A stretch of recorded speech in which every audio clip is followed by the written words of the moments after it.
दोस्तों, आज हम पढ़ेंगे संविधान के 50 महत्वपूर्ण प्रश्नोत्तर, जिसके तहत प्रथम क्वेश्चन दिया गया है, किस एक्ट के तहत उच्चतम न्यायालय की स्थापना की गई।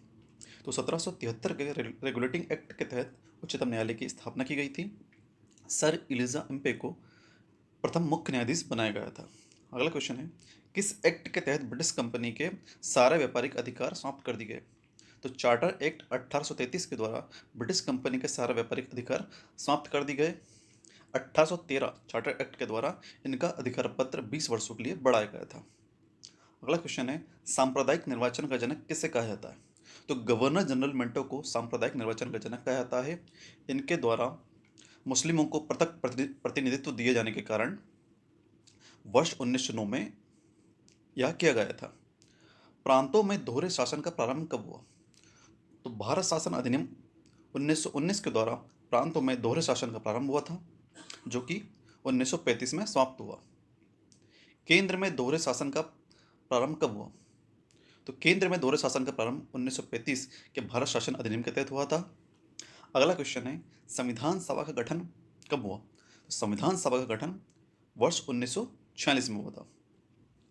अगला क्वेश्चन है, संविधान सभा की महिला सदस्यों की संख्या कितनी थी। तो संविधान सभा की महिला सदस्यों की संख्या 15 थी। अगला क्वेश्चन है, संविधान का प्रारूप किसके द्वारा बनाया गया था। तो संविधान का प्रारूप है वह BN राव के द्वारा बनाया गया था, जिस पर चर्चा हेतु प्रारूप समिति की गठन किया गया, जिसके अध्यक्ष डॉक्टर भीमराव अंबेडकर थे। प्रारूप समिति 7 सदस्यीय थी। अगला क्वेश्चन है, प्रस्तावना में कितने प्रकार के न्याय की बात की गई। तो प्रस्तावना में 3 प्रकार के न्याय की बात की गई, सामाजिक, आर्थिक एवं राजनीतिक। अगला क्वेश्चन है, संचालन समिति के अध्यक्ष कौन थे। तो संचालन समिति के अध्यक्ष डॉक्टर राजेंद्र प्रसाद थे। अगला क्वेश्चन है, संघीय समिति एवं संघ शक्ति समिति के अध्यक्ष कौन थे। पंडित जवाहरलाल नेहरू। अगला क्वेश्चन, मौलिक अधिकार समिति के अध्यक्ष कौन थे। तो मौलिक अधिकार समिति के अध्यक्ष हमारे प्रथम उप प्रधानमंत्री लौह पुरुष सरदार वल्लभ भाई पटेल थे। वर्ष 1947 में विदेश मंत्रालय किसके अधीन था। तो वर्ष 1947 में विदेश मंत्रालय हमारे प्रथम प्रधानमंत्री जवाहरलाल नेहरू के अधीन था। अगला क्वेश्चन है, संविधान सभा में अंबेडकर का निर्वाचन किस जगह से हुआ। तो देश विभाजन से पूर्व बंगाल से हुआ था, तत्पश्चात विभाजन होने के बाद मुंबई से इनका निर्वाचन हुआ। अगला क्वेश्चन है, लिखित संविधान की अवधारणा किस देश की देन है। तो लिखित संविधान की अवधारणा फ्रांस की देन है। अगला क्वेश्चन है, मौलिक अधिकार किस देश से संविधान में शामिल किए गए।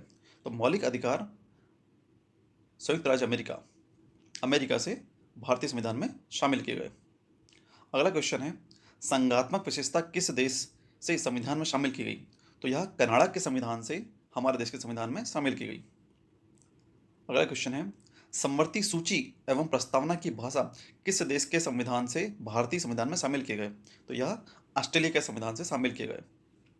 3 प्रकार की सूची होती है, संघ सूची, राज्य सूची एवं समवर्ती सूची।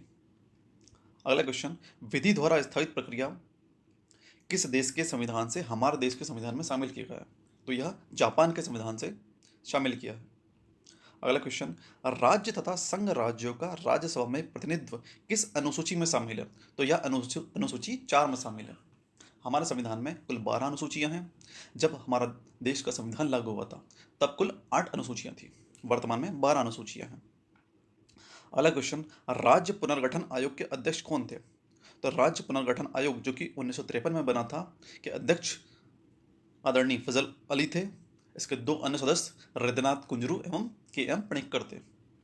उपाधियों का अंत का वर्णन किस अनुच्छेद में है। तो यह हमारे संविधान के अनुच्छेद 18 में है।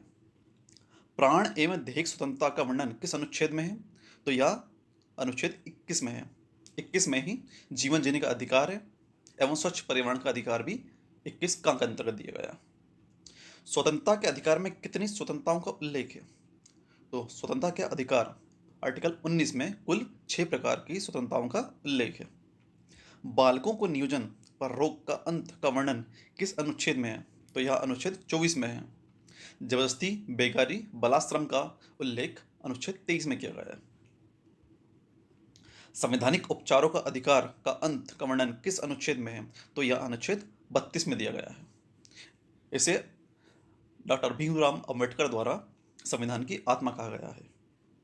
अगला क्वेश्चन वही दे रखा है, संवैधानिक उपचारों के अधिकारों को किसने संविधान की आत्मा कहा है? तो यह भीमराव अंबेडकर ने कहा है। ग्राम पंचायतों का गठन किस अनुच्छेद के तहत है? तो यह अनुच्छेद 40 के तहत है, जो कि नीति निर्देशक तत्वों के अंतर्गत आता है। नीति निर्देशक तत्वों का वर्णन अनुच्छेद 36 से 51 के तहत किया गया है। अगला क्वेश्चन है, समान न्याय एवं निःशुल्क विधिक सहायता, यह अनुच्छेद 39 में वर्णित है। काम शिक्षा एवं लोक सहायता पाने का अधिकार, तो यह अनुच्छेद 41 में वर्णित है। कार्यपालिका एवं न्यायपालिका का पृथक्करण, तो यह नीति निषेध तत्वों के अंतर्गत अनुच्छेद 50 में वर्णित है। अगला क्वेश्चन, पर्यावरण का संरक्षण, संवर्धन एवं वन तथा वन्य जीवों के रक्षा का वर्णन किस अनुच्छेद में है? तो यह अनुच्छेद 48 का के अंतर्गत है। मौलिक कर्तव्य का उल्लेख, तो यह अनुच्छेद 51 का के तहत वर्णित है। मौलिक कर्तव्यों को संविधान में स्वर्ण सिंह समिति की सिफारिश पर शामिल किया गया था। वर्ष 1976 में 42वें संविधान संशोधन के अंतर्गत कुल 10 मौलिक कर्तव्य संविधान में शामिल किए गए। वर्ष 2002 में 86वां संविधान संशोधन 2002 के द्वारा बच्चों को निःशुल्क एवं अनिवार्य शिक्षा को कर्तव्यों के अंतर्गत शामिल किया गया। तत्पश्चात वर्तमान में कुल 11 मौलिक कर्तव्य का उल्लेख संविधान में वर्णित है। राष्ट्रपति द्वारा अध्यादेश जारी करना, तो राष्ट्रपति द्वारा अनुच्छेद 123 के तहत अध्यादेश जारी किया जाता है, जिसकी अधिकतम समय सीमा 6 माह होती है। इसी तरह राज्यपाल द्वारा अनुच्छेद 213 के तहत अध्यादेश जारी किया जाता है। उपराष्ट्रपति की नियुक्ति का वर्णन अनुच्छेद 63 में किया गया है। अगला क्वेश्चन है, डॉक्टर शंकर दयाल शर्मा किस क्रम के राष्ट्रपति रहे? तो आदरणीय शंकर दयाल शर्मा 9वें राष्ट्रपति हमारे देश के रहे। वे मध्य प्रदेश से संबंधित हैं तथा वे आंध्र प्रदेश के राज्यपाल, महाराष्ट्र राज्यपाल तथा पंजाब के राज्यपाल रह चुके थे। राष्ट्रपति बनने से पूर्व वह उपराष्ट्रपति के पद पर भी रहे थे। राष्ट्रपति की क्षमता शक्ति का वर्णन, तो राष्ट्रपति की क्षमता शक्ति का वर्णन अनुच्छेद 72 के तहत किया गया है। प्रधानमंत्री एवं अन्य मंत्रियों की नियुक्ति, यह अनुच्छेद 75 के तहत है। अविश्वास प्रस्ताव के द्वारा हटाए जाने वाले प्रथम प्रधानमंत्री, तो यह थे विश्वनाथ प्रताप सिंह। अगला क्वेश्चन, पद ग्रहण करते समय किसी भी सदन के सदस्य नहीं रहने वाले प्रधानमंत्री, ये थे पीवी नरसिम्हा राव, जो कि लोकसभा और राज्यसभा दोनों के सदस्य नहीं थे। पहला क्वेश्चन, लोकसभा का सामना नहीं करने वाले प्रधानमंत्री, तो यह चौधरी चरण सिंह थे, जिन्होंने कभी भी अपने चरण लोकसभा में नहीं रखे। अगला क्वेश्चन है, संसद का उल्लेख, तो संसद का उल्लेख अनुच्छेद 79 के तहत किया गया है। संसद जो है वह राष्ट्रपति, राज्यसभा एवं लोकसभा से मिलकर बनती है। अगला क्वेश्चन है, संयुक्त अधिवेशन का वर्णन, तो संयुक्त अधिवेशन का वर्णन अनुच्छेद 108 के तहत किया गया है। संयुक्त अधिवेशन की अध्यक्षता लोकसभा के अध्यक्ष द्वारा की जाती है एवं इसमें जो भी नियम लागू होते हैं वह लोकसभा में लागू होने वाले नियम इसमें शामिल किए जाते हैं। उच्चतम न्यायालय का गठन, अधिकारिता, शक्तियों का विनियमन का उल्लेख किस अनुच्छेद में है? तो यह अनुच्छेद 124 के तहत दिया गया है। 129 के तहत अभिलेख न्यायालय दिया गया है। अगला क्वेश्चन, सबसे अधिक समय तक न्यायाधीश का पद ग्रहण करने वाले उच्चतम न्यायालय के मुख्य न्यायाधीश, तो यह थे YV चंद्रचूड़, यानी कि जसवंत विष्णु चंद्रचूड़। यह 22 फरवरी 1978 से 11 जुलाई 1985 तक कुल 2696 दिन तक हमारा देश के मुख्य न्यायाधीश रहे थे।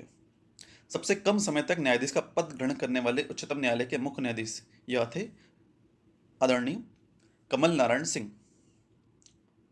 अगला क्वेश्चन है, वर्तमान उच्चतम न्यायालय के मुख्य न्यायाधीश, तो वर्तमान उच्चतम न्यायालय के मुख्य न्यायाधीश DY चंद्रचूड़, यानी कि धनंजय विष्णु चंद्रचूड़ है। यह 50वें क्रम के मुख्य न्यायाधीश हैं। उच्च न्यायालय का गठन, तो उच्च न्यायालय का गठन अनुच्छेद 214 के तहत किया गया है। अगला क्वेश्चन है, उच्च न्यायालय के रिट संबंधी अधिकार किस अनुच्छेद के तहत है? तो यह अनुच्छेद 226 के तहत वर्णित है।